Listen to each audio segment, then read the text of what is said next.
So, hello and welcome to the 16th module of the course Master the Art of Circuit Solving. So, what is alternating current? If a current is varying as I is equal to Im sin omega t, then this current is called as alternating current, and this is also called as sinusoidal current because current is a function of sin omega t. Okay, so that's why this is called as sinusoidal current. And the same thing is valid for alternating voltage. If a voltage is varying with time as V equals Vm sin omega t, then this is called as alternating voltage. Alright. Now, how to calculate the average value of any function y equals fx from abscissa x1 to x2. So this is a prerequisite required for this lecture and differential calculus में आपको maths वाले sir अच्छे से ये सब चीज़ें पढ़ाएंगे.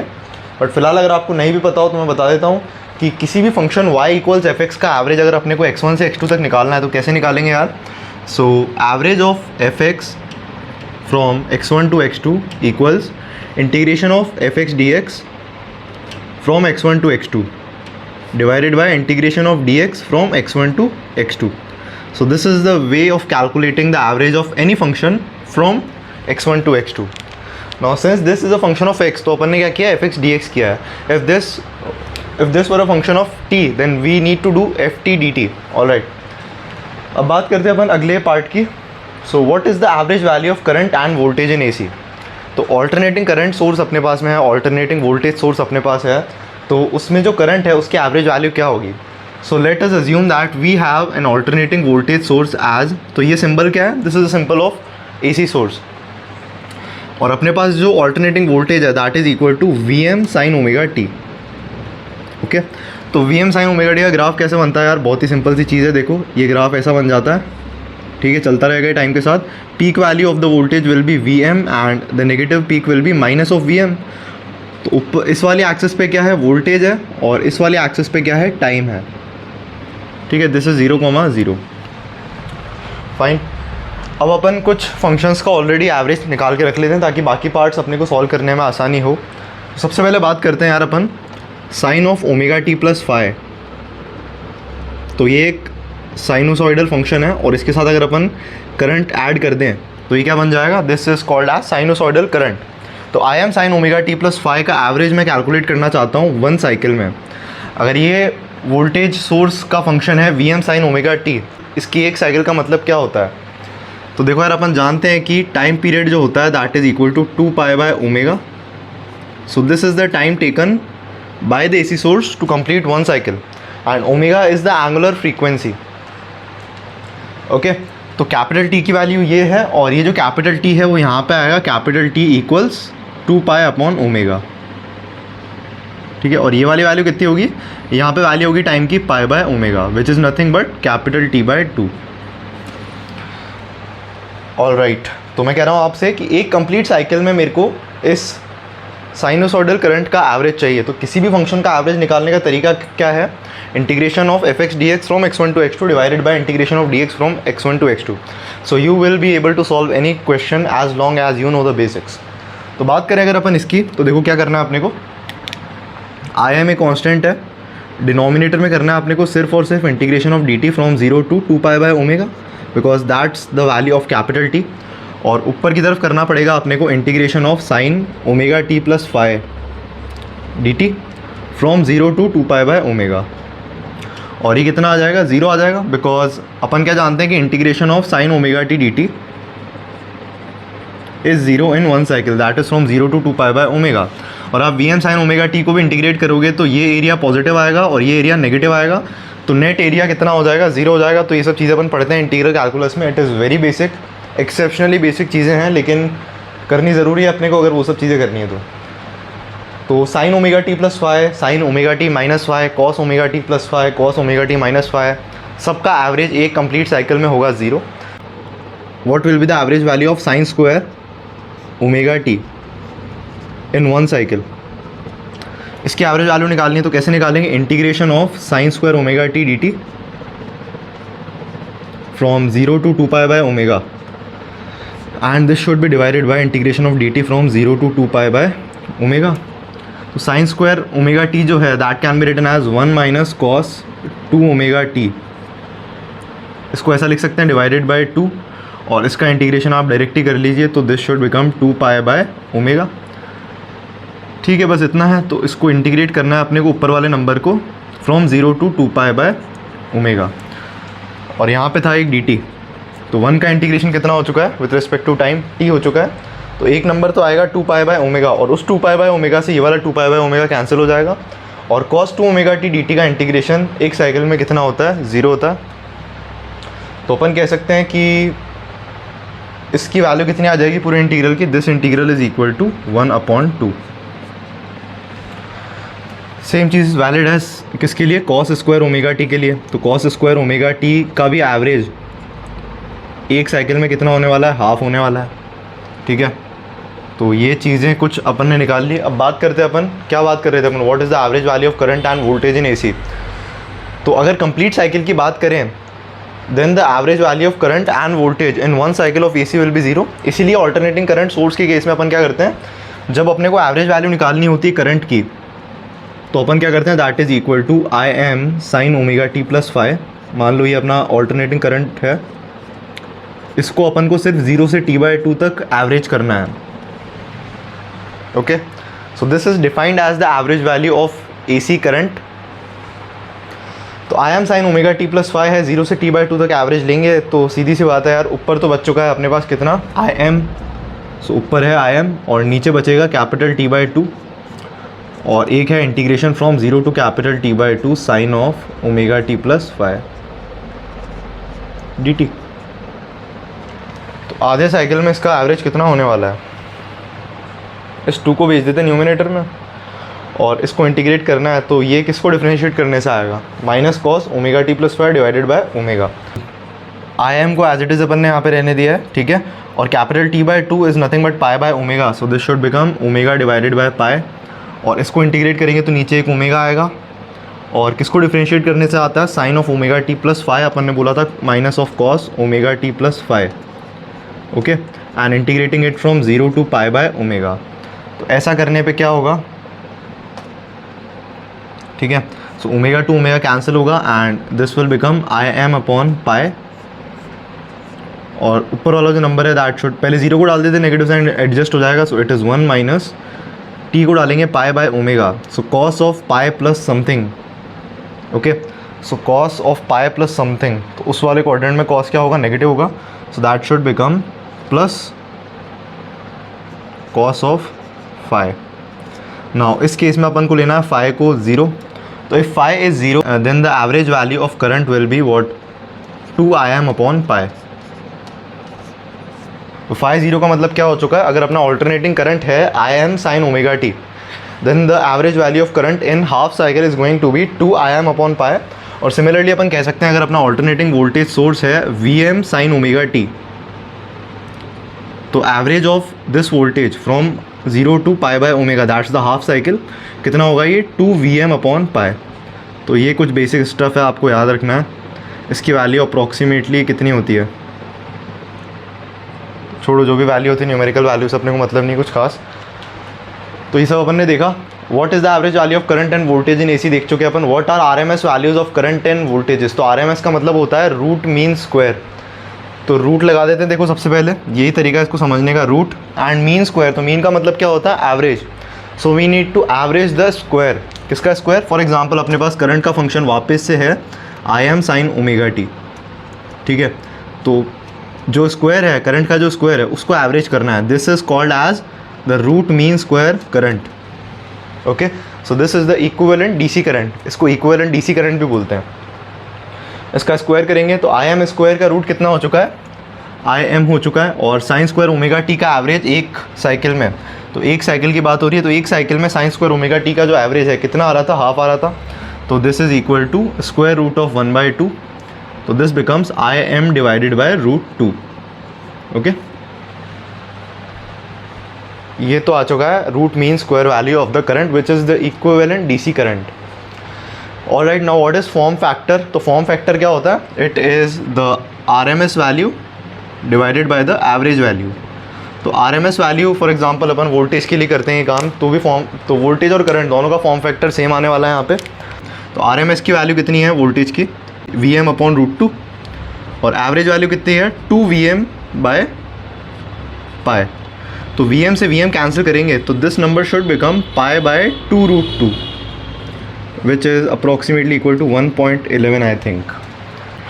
Okay, so next बात करते हैं अपन average heat produced in one cycle by the AC source. कैसे निकालेंगे इसको?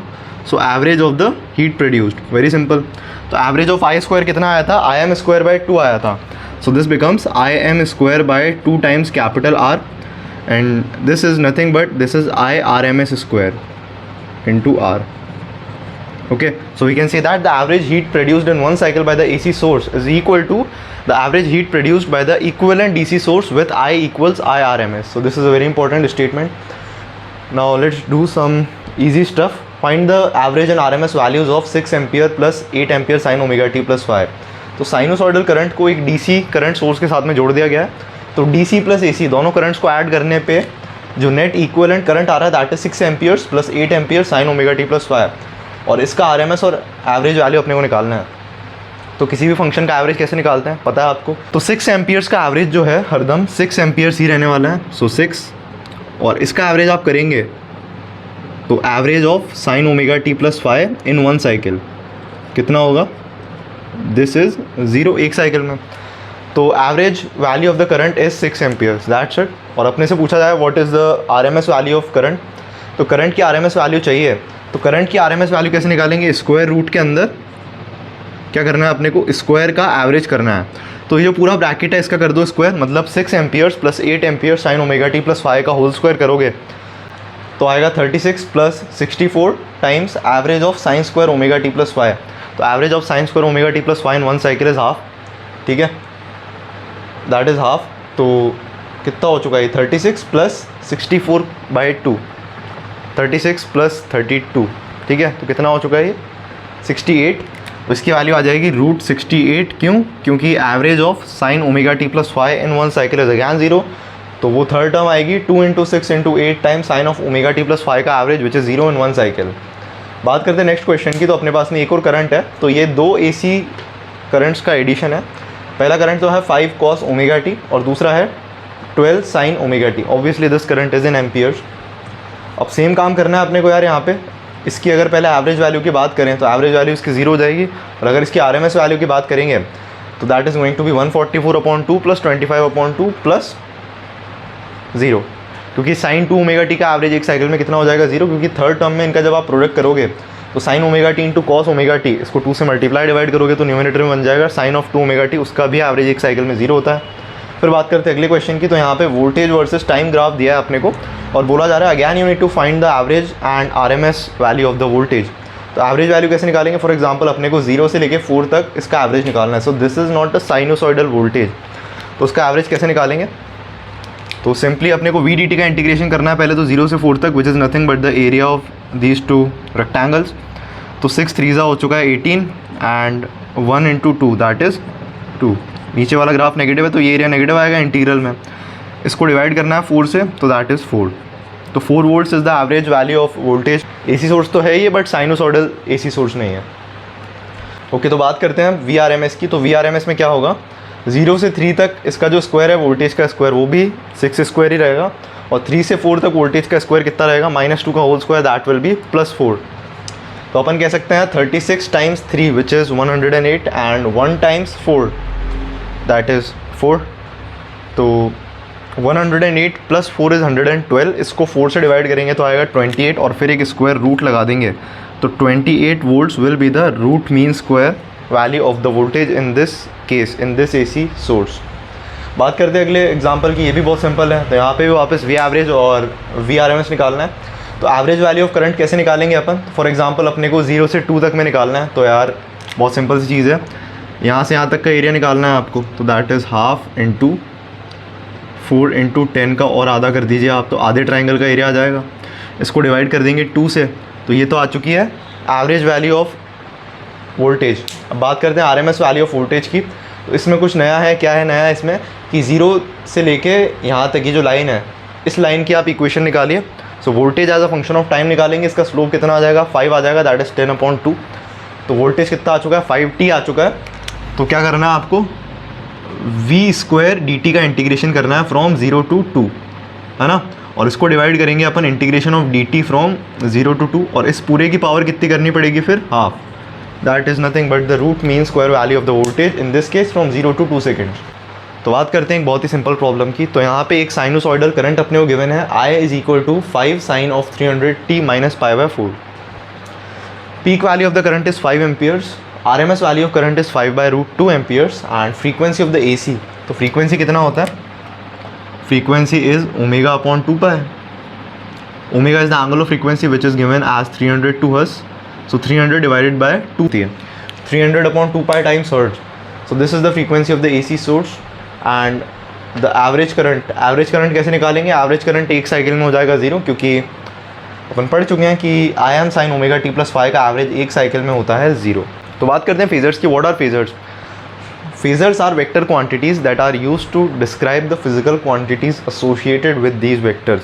तो अपने फिजिकल क्वांटिटीज़ क्या क्या है, voltage source that is Vm sin omega t, current कैसा है, alternating current I am sin omega t plus phi, ये जितनी भी वैल्यूज़ हैं ये सब अपनी फिजिकल क्वांटिटीज़ हैं। These phasors are not are physical quantities, और ये फिजिकल क्वांटिटीज़ नहीं है, these are only the geometrical entities associated with the physical quantity. तो देखो एक फेज़र मैंने ये बनाया, एक फेज़र ये बनाया, तो ये क्या है, ये बस वेक्टर्स है। तो फॉर एग्जांपल अगर अपन बात करें तो दिस इज़ IM वेक्टर, एक ऐसा वेक्टर जिसका मैग्नीट्यूड IM है, तो उसको मैंने बोला IM वेक्टर, और ये एंगल है लेट से ओमेगा t और ये एंगल है फाई, ठीक है। और एक वेक्टर ये है अपने पास में, दिस इज़ VM वेक्टर। तो एक फेज़र है IM वेक्टर, एक फेज़र है VM vector.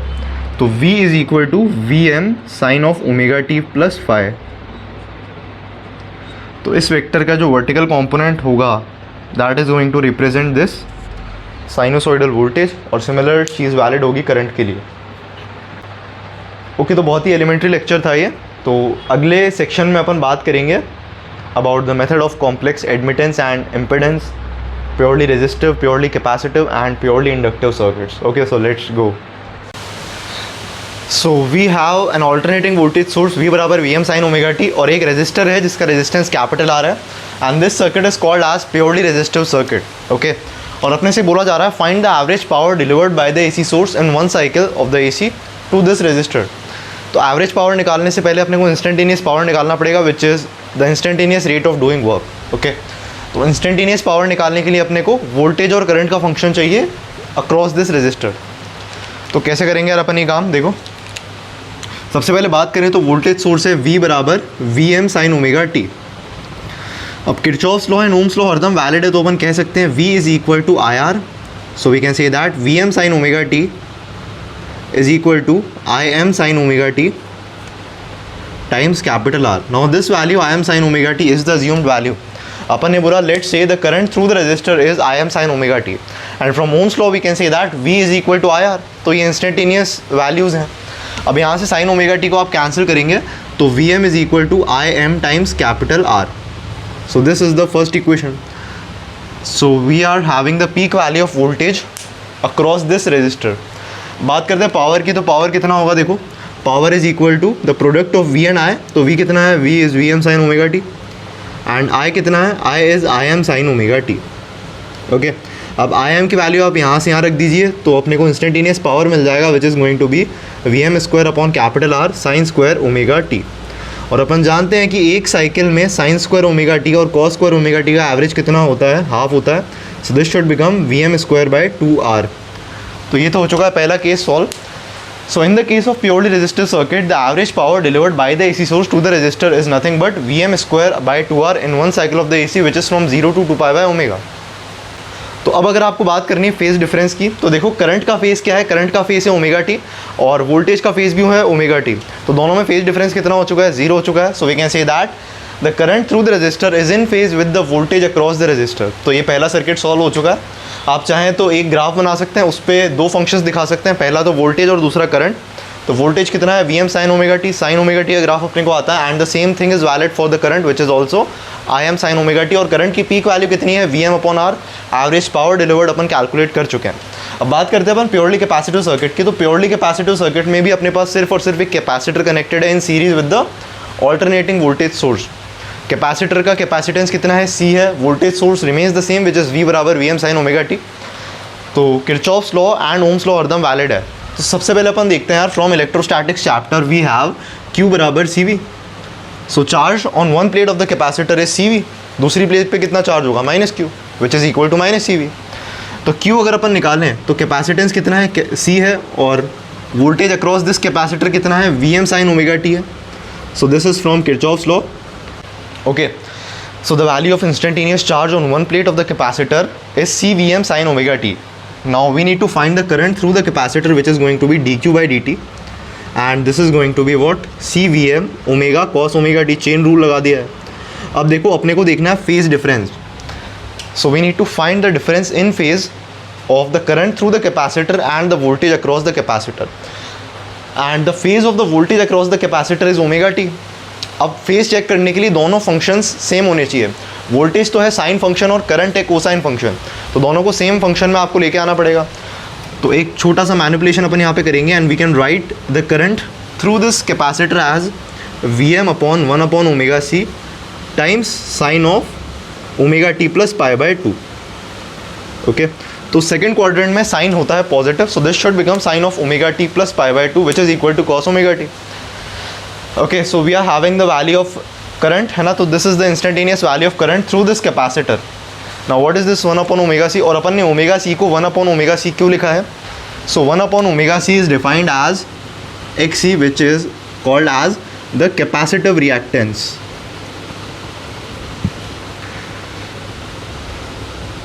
Okay, so this is called as the capacitive reactance. Okay, so what is capacitive reactance? It is the resistance offered by the capacitor to the AC source. ये चीज़ हो चुकी है। वापस पूछा जाए अपने से कि what is going to be the average power delivered by the AC source in one cycle of the AC, तो एवरेज पावर क्या होगा, product of V and I in one cycle. ठीक है, so we can say that the average power which is from 0 to D, so average of VV कितना है, V is VM sine omega T, and I कितना है, I is VM upon 1 upon omega C, which is nothing but XC और the capacitive reactance. This is multiplied by cos omega T. इसका average निकालना है 0 से लेकर 2 pi by omega तक अपने को, which is one cycle of the AC। So the average power is going to be VM square upon XC times sine omega T cos omega T. Okay, अब अपन क्या करते हैं, ऊपर नीचे 2 से मल्टीप्लाई करते हैं और फिर इसका एवरेज लेते हैं, तो 2 sign omega T cos omega T should become sine of 2 omega T, and we know that the average of sine 2 omega t is 0 in one cycle, which is from 0 to 2 pi by omega. So we can say that the average power delivered by the AC source in one cycle of the AC is going to be 0 in this case. So this is for purely capacitive circuit, this is for purely resistive circuit. Alright, तो अब अपने को check करना है phase difference कितना है। So we need to find the phase difference between the current through the capacitor and the voltage across the capacitor. Okay, so what is the phase of the current? It is omega t plus pi by 2. What is the phase of the voltage across the capacitor? It is omega t, the same. So the difference is going to be plus pi by 2. So we can say that the current through the capacitor is going to be pi by 2 angle ahead the voltage across the capacitor. तो ये pi by 2 angle आगे होगा किसका phasor, current का phasor. So current leads the voltage by an angle of pi by 2 in the case of purely capacitive circuit. ये statement आपको याद रखना है। Purely resistive circuit में current through the resistor is in phase with the voltage across the resistor। बात करते हैं purely inductive circuit की, तो प्योरली इंडक्टिव सर्किट में अपने पास एक इंडक्टर है जिसका सेल्फ इंडक्टेंस है capital L। Okay, so what is an inductor? It is a circuit element which is designed specifically to produce self inductance, and we have the same alternating voltage source V बराबर VM sine omega T.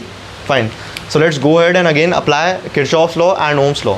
बात करें Kirchhoff's law की, तो Kirchhoff's law का मतलब क्या हो गया, this inductor is always going to be connected in parallel with the alternating voltage source. तो ऑल्टरनेटिंग वोल्टेज सोर्स के अक्रॉस किसी भी टाइम टी पे कितना वोल्टेज होगा, instantaneous voltage VM sine omega T. इसकी इंस्टेंटेनियस पोलैरिटी अपन ने बोली इस तरीके से है ना, पोलैरिटी एकदम चेंज होती रहेगी। That's why this source is called as AC source और AV source, alternating voltage source. अब इंडक्टर की अगर अपन बात करें तो अज्यूम करते हैं कि instantaneous current is in this direction. So this is an inductor, तो इनवर्ड मैग्नेटिक फ्लक्स जो है इंक्रीज करेगा। So this inductor will try to decrease this flux and will create an EMF of reverse polarity. तो ये जो induced EMF होगा ये कितना होता है, this is going to be minus L di by dt, and I have taken the value of di by dt to be positive in this case. तो अपन यहाँ पे मॉड लगा सकते हैं, mod of minus L di by dt। Okay, so इतना voltage कितना होगा, VM sine omega T. So let's try to solve this. So di is equal to what? Di is Vm upon capital L sin omega t dt. अब इसको अपन को करना है integrate. तो current कितना आ जाएगा, देखो इसको इंटीग्रेट करो तो साइन ओमेगा टी किसको डिफरेंशिएट करने से आता है, minus cos omega T upon omega. So this should become minus V M upon omega L and cos of omega T plus a constant. Now the average of voltage or the average of the AC source in one cycle is 0. Therefore, the average of current in one cycle should also be 0. So we can say that the value of constant is 0. So finally, we are having the instantaneous current through this inductor, that is minus Vm upon omega L cos omega t. And so as usual, the value of omega L is going to be XL, which is the inductive reactance. So this is the resistance offered by the inductor to the AC source. So this is XL. So finally we can manipulate the value of current through this inductor as what, Vm upon XL multiplied by sine of omega t minus pi by 2. Okay, so why we are doing this manipulation? ताकि अपन phase difference check करें. So this is the current through the inductor at any time t. This is the voltage across the inductor at any time t. और दोनों में phase difference कितना है, minus pi by 2. So we can say that the current through this inductor is lagging the voltage across the inductor by an angle of pi by 2. यहाँ पे current lead कर रहा था, यहाँ पे करंट लैग कर रहा है. तो एक केस तो ये हो चुका है. और अगर अपन बात करें average power delivered by the AC source to the inductor in one cycle, that is going to be कितना, minus V M square upon 2XL times sine of 2 omega T. इसका एवरेज आप लेंगे एक साइकिल में तो वापस कितना आ जाएगा, ये 0. So that's the average power delivered by the AC source to the inductor in one cycle. तो अगर अपन बात करें the average energy stored within the magnetic field of the inductor in one cycle of the AC, that is from 0 to 2 pi by omega. So average of U from 0 to 2 pi by omega अपने को निकालना है. So average of half L I square. और current क्या था अपने पास, current was ये minus V M upon XL cos omega T. इसका आप स्क्वायर करेंगे, so V M upon omega L is called as I M. और I M cos omega T एक फंक्शन है, इसका आपको स्क्वायर करके एवरेज लेना है ना. तो रूट मीन स्क्वायर क्या होता है, root mean square is under root and then the average of I square. और अपन ने पढ़ा था एवरेज ऑफ आई स्क्वायर कितना आता है, it is I M square upon 2. So this value should become I M square upon 2, है ना. This is nothing but I R M S square. Okay, so this is the average energy stored within the magnetic field of the inductor in one cycle of the AC source. तो ये हो चुका है purely resistive circuit, purely capacitive circuit and purely inductive circuit. मैं थोड़ा सा आपको fast पढ़ा रहा हूँ because we have a huge syllabus to cover. अब बात करते हैं अपन सीरीज LCR AC सर्किट की. तो सीरीज LCR AC सर्किट में वापस से वही वोल्टेज सोर्स है अपने पास में, V बराबर Vm sine omega T. Okay, so let us assume that the current through this circuit at any time t is going to be Im sine of omega t plus phi. So what we are trying to say is the current through this circuit is at a phase difference of phi from the voltage source of this circuit which is Vm sin omega t, है ना. अब अपन ने इन तीनों चीज़ों से क्या conclude किया कि देखो Vm is equal to I M R. यहाँ से अपन ने क्या देखा, Vm is equal to I M XL, है ना. और यहाँ से अपन ने क्या देखा, यहाँ से अपन ने क्या देखा, Vm is equal to I M XC. XC क्या है, XC is the capacitive reactance. XL क्या है, it is inductive reactance, that is the resistance offered by the inductor to the AC. और वहाँ पे क्या था, resistance offered by the capacitor to the AC source. ये कुछ बेसिक चीज़ें अपन ने देखी. तो अपन क्या कह सकते हैं कि the value of peak voltage across the resistor is going to be I M capital R. I M क्या है, I M is the peak value of current in this circuit. अगर अपन बात करें the peak value of voltage across the capacitor, it is going to be I M x C, जो अपन ने पढ़ा था सेकेंड सर्किट में. बात करें the peak value of voltage across the inductor is going to be I M X L. तीन चीज़ें अपने पास आ चुकी हैं, है ना. अब अगर अपन बात करें किरचॉफ्स लॉ की, so we can say that V M vector is going to be we M R vector plus V M L vector plus V M C vector. ये तीनों क्या है, पीक वैल्यू है voltages की across the three circuit elements, and this is the peak value of the voltage AC source. So this is Kirchhoff's law और ये क्या है, this is Ohm's law. तो Kirchhoff's law और Ohm's law हरदम valid होंगे, मैं आपको बता चुका हूँ, है ना. And this is the current through this complete circuit. तो सीरीज में हर एलिमेंट के थ्रू करंट सेम होता है, इसलिए अपन ने करंट का एक फंक्शन अज्यूम कर लिया, आई बराबर I M sine omega T plus Y. वहाँ पे केवल रेजिस्टर था तो अपन ने बोला यार करंट भी अपन ले लेते हैं आई एम साइन ओमेगा टी. लेकिन यहाँ पे क्या है, इंडक्टर भी है, कैपेसिटर भी है, रेजिस्टर भी है, तो अपन ने बोला कि करंट जो है, current through the circuit that is at a phase difference of 5 from the voltage source which is Vm sin omega T. अब देखो अपन क्या करना चाह रहे हैं, we are interested in finding the instantaneous voltage across the resistor. कितना होगा ये? So V is equal to I times capital R। Current की वैल्यू कितनी है? सो करंट की वैल्यू है Im sin omega T plus phi. So this is the value of current, this is multiplied by capital R, है ना। तो अपन क्या लिख सकते हैं इसको, this is maximum voltage across the resistor times sine of omega T plus phi. अब voltage का जो फेज़ है वो मैंने सेम रहने दिया because the current through the resistor is in phase with the voltage across the resistor. तो दोनों का फेज क्या है? Omega T plus phi. तो फेज डिफरेंस कितना हो चुका है? 0। अगर अपन बात करें the voltage across the capacitor is, so that is going to be the peak value of voltage across the capacitor times sine of omega T plus phi minus pi by 2। क्यों किया अपन ने ऐसा? Because we saw that in purely capacitive circuit the current through the capacitor leads the voltage across the capacitor by an angle of pi by 2। Current lead करेगा तो voltage lag करेगा। तो current जो है वो लीड कर रहा था तो वोल्टेज लैग करेगा। आप देख लीजिए, इसमें पाई बाई 2 जोड़ोगे तो ये वैल्यू आएगी, है ना। फेज एंगल की मैं बात कर रहा हूँ, omega T plus phi minus pi by 2, इसमें पाई बाई 2 जोड़ोगे तो कितना आ जाएगा? Omega T plus phi. So we can say that current leads by an angle of pi by 2 in a purely capacitive circuit, therefore we can say that voltage lags by an angle of pi by 2 in purely capacitive circuit। तो ये चीज़ हो चुकी है। VMC की value कितनी है? VMC की वैल्यू है IMXC। So IM, okay, XC is what? XC is 1 upon omega C times sine of omega T plus phi minus pi by 2। Similarly अपन बात कर सकते हैं the instantaneous voltage across the inductor at any time T.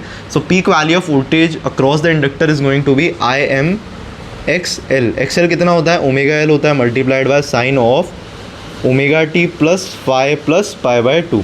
क्योंकि अपन ने देखा था current through the inductor lags the voltage across the inductor by an angle of pi by 2। Current lag करेगा तो वोल्टेज लीड करेगा। तो देखो करंट से पाई बाई 2 आगे कौन है? Voltage. So we can say that the current is lagging by an angle of pi by 2 in case of inductor. तो ये कुछ स्टफ था, बेसिक सा स्टफ, है ना। इस पे बेस्ड बहुत सारे क्वेश्चंस होते हैं, अपन वो सब भी करने वाले हैं। बट फिलहाल अगर अपन बात करें फेज़र की तो ये है फेज़र इक्वेशन, ठीक है। तो मैं बता चुका हूँ आपको फेज़र्स क्या होते हैं। Phasors are vector quantities which are used to describe the physical quantities associated with them. These are geometric entities. So what is VMR vector? VMR vector is a vector जिसका मैग्नीट्यूड कितना है? Peak value of voltage across the resistor. VML क्या है? VML vector is a vector जिसका magnitude है VML और इसकी peak value कितनी है? पीक वैल्यू है IMXL, है ना। ये सब चीज़ें अपन कैलकुलेट कर चुके हैं। अब ये किस चीज़ को डिनोट करेगा? VML वेक्टर जो है इसका जो वर्टिकल कॉम्पोनेंट होगा that is going to denote the instantaneous value of voltage across the inductor. VMR vector का परपेंडिकुलर कंपोनेंट जो है वाई एक्सिस के अलॉन्ग आने वाला जो कंपोनेंट है that is going to define the instantaneous voltage across the resistor at any time T. तो इस चीज़ को अपन समझने वाले हैं। आप देखो, तो आपको ध्यान से देखना है, थोड़ा सा इंपॉर्टेंट है, ठीक है। तो ये अपन ने ग्राफ बना दिया। बात करें अपन सबसे पहले अपन ने कौन सा फेज़र लिया है? सबसे पहले अपन ने लिया है VM vector. But VM vector से भी पहले अपन ने एक चीज़ अज्यूम की थी, I बराबर IM sine omega T plus phi. All right, तो बात करते हैं फेज़र डायग्राम की। तो देखो सबसे पहला फंक्शन क्या है अपने पास? The alternating voltage source which is VM sine omega T. तो मैंने एक फेज़र बनाया, कौन सा फेज़र? VM vector. तो फेज़र्स क्या होते हैं? फेज़र्स होते हैं वेक्टर्स, ठीक है। तो वेक्टर कौन सा अपने पास में? VM वेक्टर जिसका मैग्नीट्यूड तो कितना होगा? VM होगा और इसका जो साइन कॉम्पोनेंट है that should describe this physical quantity which is associated with this geometric entity. तो अपन कह सकते हैं यार कि let's say we have a vector called VM vector, है ना। तो ये VM वेक्टर है, इसका मैग्नीट्यूड कितना है? VM है एंड इसका वर्टिकल कंपोनेंट कितना आना चाहिए? वर्टिकल कंपोनेंट आना चाहिए VM साइन ओमेगा टी। तो ये एंगल कितना होना चाहिए? ओमेगा टी होना चाहिए। अब ओमेगा टी से आगे फाई एंगल और जाएंगे तो अपने को करंट वाला फेज़र मिल जाएगा दैट इज़ IM, ठीक है। तो अब बताओ IM की लेंथ जो है वो VM से ज़्यादा होगी क्या? तो थोड़ी देर में आपको समझ में आ जाएगा। बट अगर अपन चेक करें from the formula of impedance, VM equal to IM Z। So we can say that if Z is greater than 1 then the value of VM is greater than IM। तो current वाला phasor जो है थोड़ा सा छोटा होना चाहिए यहाँ पे, पीक वैल्यू ऑफ करंट, तो मैंने बोला यार ये है, ठीक है। So this is the I M vector. So I M vector is a vector जिसका मैग्नीट्यूड कितना है, आई एम है, और इसका जो वर्टिकल कॉम्पोनेंट होगा that should describe this physical quantity because this angle is phi. So I M of sine omega T plus phi is the current through this circuit. So अपन describe कर रहे हैं vectors के through. ये vector क्या है, this is not I M sine omega T plus phi, इसका vertical component है I M sine omega T plus phi. ये जो वेक्टर इसका मैग्नीट्यूड सिर्फ और सिर्फ आई एम है which is making an angle of omega T plus phi from the positive X axis, ठीक है। अब अपन बात करते हैं सबसे पहले instantaneous voltage across the resistor at any time T, है ना। So that is going to be we M R. तो अपने को एक ऐसा वेक्टर चाहिए जिसका मैग्नीट्यूड कितना हो, V M R which is nothing but I M times capital R. तो उसकी लेंथ इस वाले फेजर से ज़्यादा होगी और फेज डिफरेंस जो है वो ज़ीरो होगा because we know that the current through the resistor is in phase with the voltage across the resistor. तो इसको थोड़ा सा आपको एक्सटेंड करना है यहाँ तक, और ये जो वेक्टर है this is going to be we M R vector. इसका मैग्नीट्यूड कितना होगा, I M times capital R, and this should also make an angle of omega T plus phi from the positive X axis because V M R vector और I M vector जो है दोनों same phase में होने चाहिए, दोनों same angular frequency से rotate करने वाले हैं। तो इन फेजर्स की एक एंगुलर फ्रीक्वेंसी होती है ना, दैट इज़ ओमेगा, ठीक है। अब देखो तो वी एम की एंगुलर फ्रीक्वेंसी है ओमेगा, इन दोनों फेजर्स की सेम एंगुलर फ्रीक्वेंसी होगी। अब अपन बात करते हैं किसकी, the instantaneous voltage across the capacitor which is what, so this is peak value of the voltage across the capacitor which is V M C. कितना है, this is I M x C, X C कितना है 1 omega C time sine of omega T plus five minus pi by two. तो omega T plus five तो यहाँ तक आ चुका है, अब अपने को जाना है minus pi by two. Voltage का फेजर अपन बनाना चाहते हैं, so we can say that this should be the corresponding phasor, है ना। और एंगल आपको दिखा दूँ मैं कौन से एंगल की बात कर रहा हूँ। तो so this angle is pi by two. Current से लैग करेगा voltage because in purely capacitive circuit current leads by an angle of pi by two. तो this is what, this is V M C vector. V M C vector is a vector जिसका magnitude कितना है, I M x C कितना है, capacitive reactance which is the resistance offered by the capacitor to the AC source. तो देखो मैं definitions बार बार क्यों repeat कर रहा हूँ, ताकि आपको डेफिनेशंस याद हो और इस चैप्टर का फील आए। इस चैप्टर का फील आना इतनी ईजी चीज़ नहीं है, बट आगे मैं आपको और भी तरीके बताऊँगा ये सब चीज़ें करने के, और एक्चुअली आपको ज़्यादा सोचना ही नहीं पड़ेगा। You will directly get to the answer using the tricks I am going to teach you, है ना। तो you just need to have faith in yourself and secondly on me, and सबसे पहले आपको भगवान पे विश्वास होना चाहिए, ठीक है। तो देखो VMC वेक्टर क्या है, इट इज़ अ वेक्टर जिसका मैग्नीट्यूड है VMC, है ना। It is making an angle of pi by two from the current phasor, कितना है वो आई एम वेक्टर है। बिकॉज अपन जानते हैं प्योरली कैपेसिटिव सर्किट में current leads by an angle of pi by two, तो voltage across the capacitor should lag by an angle of pi by two which is this. बात करें अपन instantaneous voltage across the inductor, so that is going to be I M omega L time sine of omega T plus phi plus pi by two. तो अब अपने को plus pi by to जाना है, तो पहले तो अपन तो इस डायरेक्शन में क्या है नेगेटिव एंगल है, और ऊपर वाले डायरेक्शन में क्या है पॉजिटिव एंगल है। तो अपन यहाँ से सीधा जाएंगे स्ट्रेट, तो this angle is again pi by two and this is V M L vector.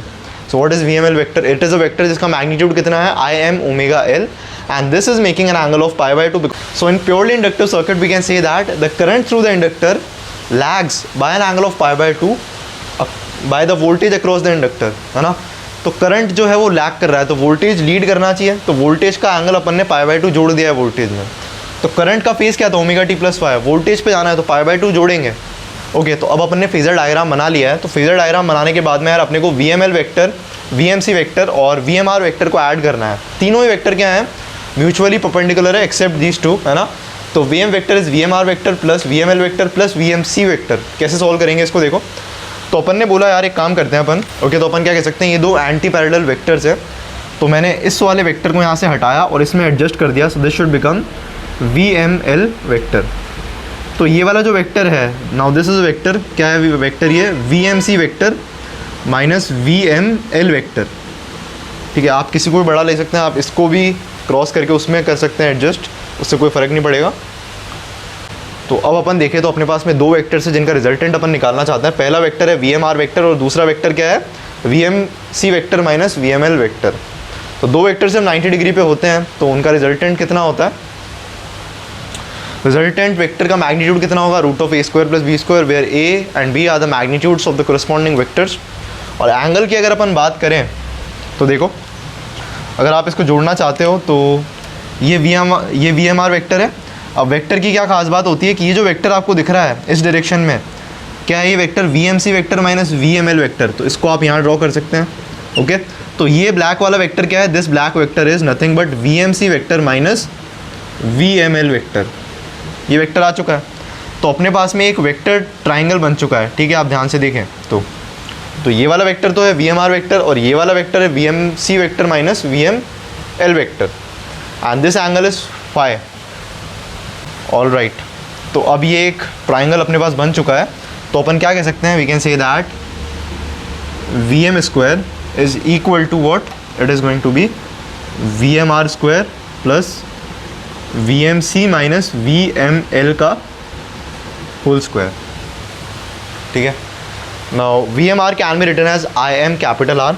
तो अपन ने क्या किया, यहाँ पे आई एम स्क्वायर को ले लिया common, so this should become capital R square plus, so this is X C minus X L का होल स्क्वायर एंड इसको अपन ने लिख दिया I M times capital Z और इसका हो चुका है स्क्वायर। आई एम स्क्वायर से आई एम स्क्वायर कैंसिल हुआ।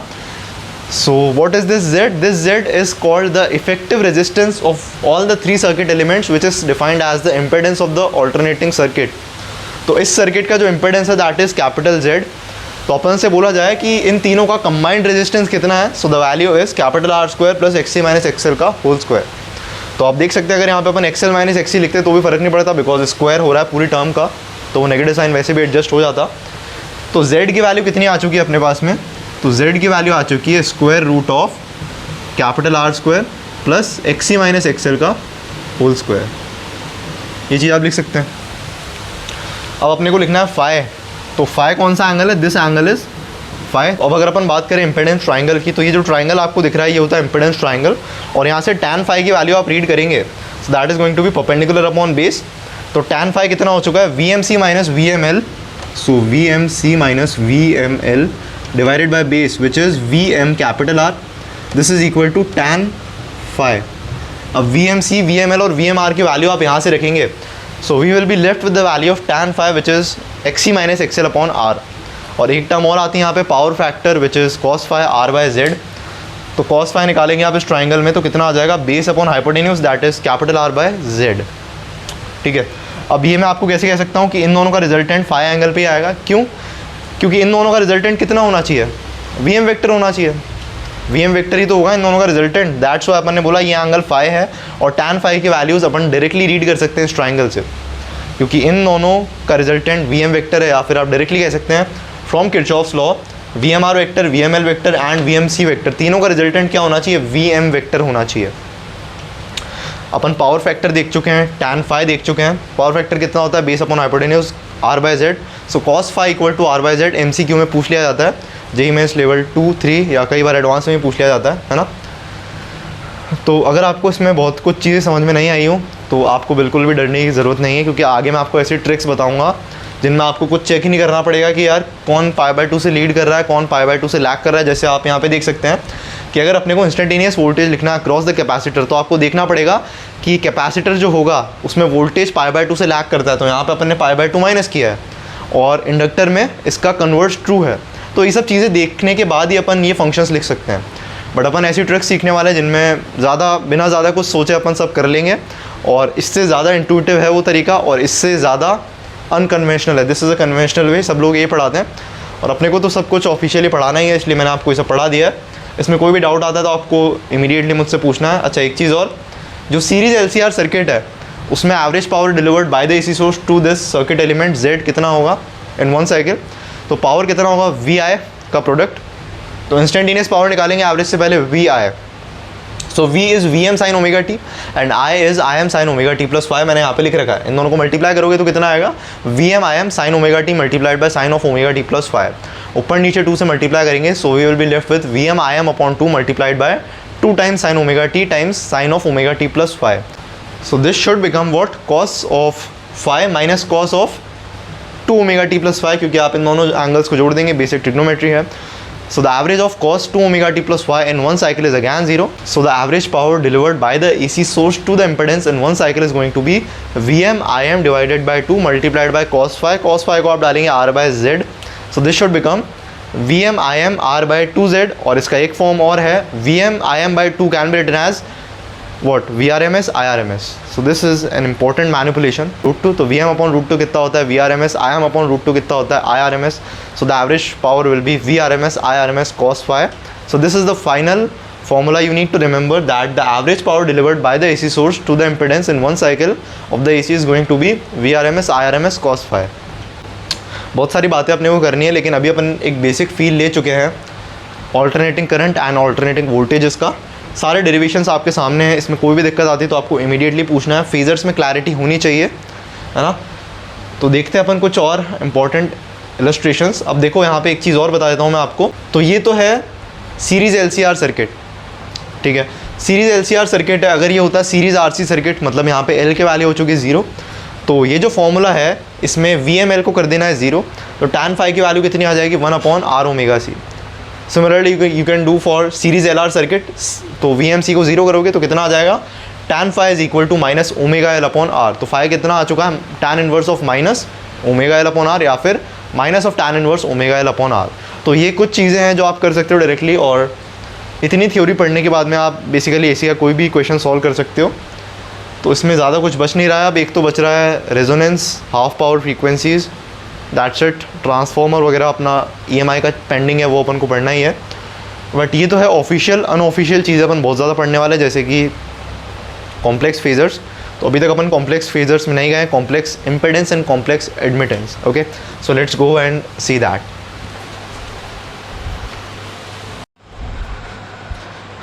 ऑलराइट, तो अभी तक जो स्किल्स अपन ने सीखे हैं, अब उनको प्रैक्टिस करने का टाइम आ चुका है, ठीक है. तो सबसे पहला क्वेश्चन है, what is a choke coil? An inductor connected in series with a tubelight is called as a choke coil. और यहाँ पे ऑल्टरनेटिंग वोल्टेज है V बराबर Vm साइन ओमेगा टी, ठीक है. तो ये रेजिस्टर है, इस रेजिस्टर के अक्रॉस आने वाला मैक्सिमम वोल्टेज कितना होगा? तो वेरी सिंपल, कैसे करेंगे इसको? अपन ने क्या बोला था कि V equal to IR. Okay, so this is Ohm's law. So this is Ohm's law. And what is Z? Z is the combined resistance of this resistor and this inductor. दोनों का combined resistance जो है that is the impedance of the circuit.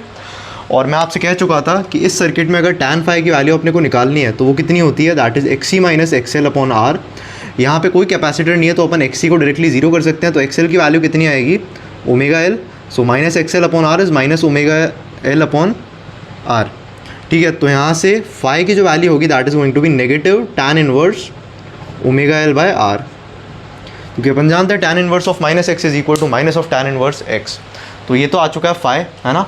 कैसे solve किया था अपन ने इस type की प्रॉब्लम को? अपन ने इस सर्किट में जो करंट था उसको क्या अज्यूम किया था? We assume the current as I बराबर Im sine of omega T plus phi, है ना. और यहाँ पे आपको ये फाई की वैल्यू रखनी है. कितनी होगी फाई की value? Minus tan inverse omega L by R. Very simple. अब अगर अपन बात करें तो what will be the maximum voltage across the resistor? It is going to be the peak value of current multiplied by the resistance of the resistor. So what is the peak value of the current? That is going to be Vm upon Z. This should be multiplied by capital R. So this is the peak value of voltage across the resistor. Vm अपने को पता है, given है. Vm is not a variable. Z अपने को पता है, ठीक है. Z कैसे निकालेंगे? Z is going to be square root of R square plus XC minus XL का स्क्वायर. अब यहाँ पे कैपेसिटर नहीं है तो वापस से आप XC को 0 कर सकते हैं. तो Z की वैल्यू कितनी आ जाएगी? R square plus omega square L square की पावर हाफ. तो इस Z को आपको यहाँ रखना है. Vm पता है ही अपने को और कैपिटल R है. So this is the peak value of voltage across the resistor. अब बात करते हैं यार अपन एक सीरीज RC AC सर्किट की. तो वोल्टेज सोर्स अपना कितना है? वापस से V बराबर Vm साइन ओमेगा टी. तो अपन ने कैसे प्रोसीड किया था? अपन ने बोला था let's say the current in this circuit is I बराबर Im sine of omega T plus phi, ठीक है. और फाई कैसे निकालेंगे अपन? फाई बराबर tan inverse of XC minus XL by R. बार बार आपको ये फॉर्मूला यूज़ करना है. यहाँ पे कौन मिसिंग है? यहाँ पे एक इंडक्टर नहीं है तो अपन XL को कर देंगे 0. So the value of phi is going to be tan inverse of 1 upon R omega C. ठीक है, and we are instructed to find the instantaneous voltage across the capacitor. तो कैपेसिटर के अक्रॉस आने वाला instantaneous voltage कैसे लिखा था अपन ने, वी सी बराबर the peak value of voltage across the capacitor multiplied by sine of omega T plus phi minus pi by 2। क्योंकि अपन जानते हैं प्योरली कैपेसिटर सर्किट में जो करंट थ्रू द कैपेसिटर होता है that leads the voltage across the capacitor by an angle of pi by 2। तो current lead करेगा तो वोल्टेज लैग करेगा, इसलिए यहाँ पे आया माइनस पाई बाय 2। तो वी सी निकालना है अपने को, that is going to we M C which is nothing but I M x C. X C कितना होता है 1/ओमेगा C. So this number should be multiplied by sine inverse of omega T. Phi कितना है, phi is tan inverse of 1/R omega C, ठीक है, minus pi by 2। तो अब क्या निकालना है अपने को, सिर्फ और सिर्फ आई एम निकालना है। आई एम कैसे निकालेंगे, I M is equal to we M by Z. तो इस पूरे सर्किट का इम्पिडेंस क्या है, सो what is impedance, impedance is the combined resistance offered by the resistor and the capacitor to this AC source. तो this becomes V M divided by क्या आ जाएगा, Z is going to be square root of R square plus 1/ओमेगा square C square और इसकी power half. So I M is V M upon R square plus 1/ओमेगा square C square की power half. I M की value आपको यहाँ रखनी है, omega C R given to us, और साइन इनवर्स के अंदर जो आर्ग्यूमेंट है वो अपन निकाल चुके।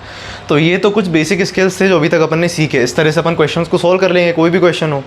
लेकिन मैं आपसे कह रहा हूँ कि यार अगर अपन आउट ऑफ बॉक्स सोचें, अज्यूमिंग दैट अपने पास एग्जाम में सेम क्वेश्चन है बट एग्जामिनर ने क्या किया, यहाँ पे v M sine omega t की जगह v m cos omega t कर दिया। तो मैंने तो आपको अभी तक जितने भी एसी सर्किट्स पढ़ा है सब में मैंने v बराबर V M sine omega T लिया है। तो मैंने पढ़ाया है कि in purely capacitive circuit current lead करेगा पाई बाय 2 से, है ना, वहाँ पे भी v बराबर V M sine omega t था। तो आपको एक सेकंड के लिए थॉट आ सकता है कि यार अपन ने यहाँ पे v बराबर we m cos omega T लिया है, तो ये स्टेटमेंट इनवैलिड हो जाएगा कि current through the capacitor leads the voltage across the capacitor by an angle of pi by 2। ये इनवैलिड नहीं होगा, दिस इज स्टिल वैलिड, ठीक है। तो इस चीज़ का फील ना है, इसलिए अपन आउट ऑफ बॉक्स सोच के फ्रॉम स्क्रैच इस क्वेश्चन को सॉल्व करते हैं ना। So let's go ahead and try to find out the instantaneous voltage across the capacitor, ठीक है, निकालते हैं इस चीज़ को। तो कैसे प्रोसीड करेंगे अपन, तो सबसे पहली चीज़ अपन लगाएंगे यहाँ पे किरचॉफ्स लॉ, ठीक है। तो मैं आपको बता चुका हूँ कि यार हर एसी सर्किट में, हर आरसी डीसी एसी सर्किट में Ohm's law and Kirchhoff's law हरदम वैलिड होंगे। कुछ एक्सेप्शनल जगह पे ऐसा आ सकता है कि यार बहुत ही अलग कुछ हाइपोथेटिकली सर्किट बना दिया है, वहाँ पे वो लिख के दे रहा है एग्जामिनर कि Ohm's law is not valid in this case, तो उसी केस में ओम्स लॉ वैलिड नहीं होगा। अदरवाइज़ हर केस में ओम्स लॉ और किरचॉफ्स लॉ जो है वो वैलिड होगा। तो बात करें अगर अपन किरचॉफ्स लॉ की, तो इंस्टेंटेनियस वोल्टेज कितना है, that is going to be we m cos omega T. तो ये जो वोल्टेज है ये इन दो पॉइंट्स के अक्रॉस है, और इन दो पॉइंट्स के अक्रॉस कितना वोल्टेज है, that is going to be I R plus Q by C. तो अपन ने बोला यार इस कैपेसिटर की एक प्लेट पे इंस्टेंटेनियस चार्ज कितना है, क्यू है। तो ये बन चुकी है अब एक differential equation, because the current through the capacitor is going to be the rate of change of q with time. तो कितना चार्ज फ्लो हो रहा है इस कैपेसिटर के through, that is the current in the circuit. और क्योंकि दोनों एलिमेंट सीरीज़ में है तो दोनों के अक्रॉस सेम करंट फ्लो होगा। सो दिस इज आई। तो अपन आई को यहाँ रख देंगे तो क्यू में एक डिफरेंशियल इक्वेशन अपने पास बन जाएगी। तो यार q by c plus what d q by d t times capital R, and this is equal to we m cos omega T. And let's call this equation number 1। Equation बन चुकी है। अब अपन ने क्या बोला कि यार let's assume that the solution of q is equal to a sine of omega T plus five. Now as you can see this is a first order linear differential equation। इसको सॉल्व करना आप जानते हैं। Alright, तो Q अपने पास आ चुका है a sin omega T plus five. So let's try and differentiate Q। So d q by d t क्या होता है, current through the circuit, and that is going to be a omega cos omega T plus five. अब इस I की value को आपको यहाँ रखना है और Q की वैल्यू को सब्स्टिट्यूट करेंगे तो लेफ्ट हैंड साइड में बचेगा v m cos omega T, and that is equal to a omega cos of omega T plus five times capital R plus 1/c times Q which was a sine of omega T plus five. Okay, अब ये जो equation है equation number 3, इसमें time की value अपन रखने वाले हैं pi by 2 omega और capital T by 4, and this will actually create the value of cos omega t to be 0। तो लेफ्ट हैंड साइड बन चुकी है 0 विच इज़ इक्वल टू, तो a को मैंने ले लिया कॉमन, अब ओमेगा बचा और कैपिटल R बचा, and cos pi by 2 plus five is going to be minus sine five, and 1/c was already there, A को कॉमन ले लिया तो sine π/2 plus phi is going to be cos phi, क्योंकि second quadrant में sine होता है positive.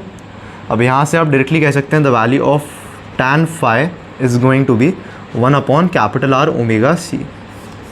और अगर आप उस वाले एनालॉजी से देखेंगे तो फाई की वैल्यू मैंने आपको क्या बताई थी, phi was tan inverse of XC minus XL upon R, so XC is 1/ωc, XL हो चुका है 0, तो वापस से अपने पास में फाई की वैल्यू कितनी आ चुकी है, tan inverse 1/R⍵c। Capital A अपने को निकालना है तो क्या करेंगे अपन, फाई को यहाँ सब्सटीट्यूट करेंगे। तो again we are trying to solve this equation. तो इक्वेशन 3 क्या थी, it was Vm cos ωt on the LHS and A को अपन ने वापस कॉमन ले लिया है, ठीक है।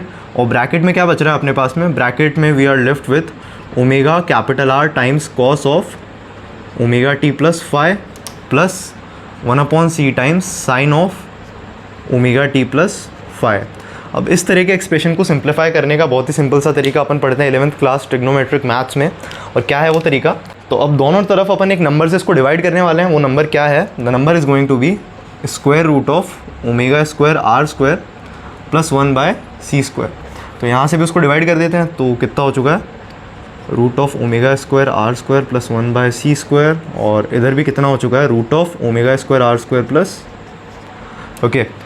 तो क्या है वो सिंपल सा manipulation, the trick is very simple, we are going to say that cos beta is going to be omega capital R divided by this number and sin beta is going to be 1/c divided by this number। कौन सा number है root में, ये वाला number है, ठीक है। तो यहाँ से अपन डायरेक्टली tan बीटा की वैल्यू कितनी कह सकते हैं, so the value of tan beta is going to be 1/R⍵c which is equal to tan phi. अपन निकाल चुके हैं यहाँ पे from equation number 3 omega T को π/2 डाल के। So we have the value of beta, we have the value of phi, so let's go ahead and solve this equation. तो कैसे सॉल्व करना है यार इसको देखो, तो एक तरफ तो अपने पास बचता है Vm cos of omega t divided by root of omega square R square plus 1/c², this is equal to capital A was in common and cos beta cos omega T plus phi plus sine beta sine omega T plus phi becomes cos of omega T plus phi minus beta. अब phi और beta दोनों equal है, so this number should become 0 और ये बच जाएगा cos omega T से cos omega t cancel होगा, तो कैपिटल ए की वैल्यू आ जाएगी Vm upon root of omega square capital R square plus 1/c² and actually this is not the value of z। तो इसको z कैसे बनाएंगे अपन, तो इस पूरे में से जब आप ओमेगा को कॉमन लेंगे तो अपने पास में कैपिटल ए की वैल्यू कितनी आ जाएगी, Vm upon omega times root of what capital R square plus 1 upon omega square c square। Now this is the impedance of this circuit or the equivalent resistance offered by the resistor and the capacitor to the varying AC source।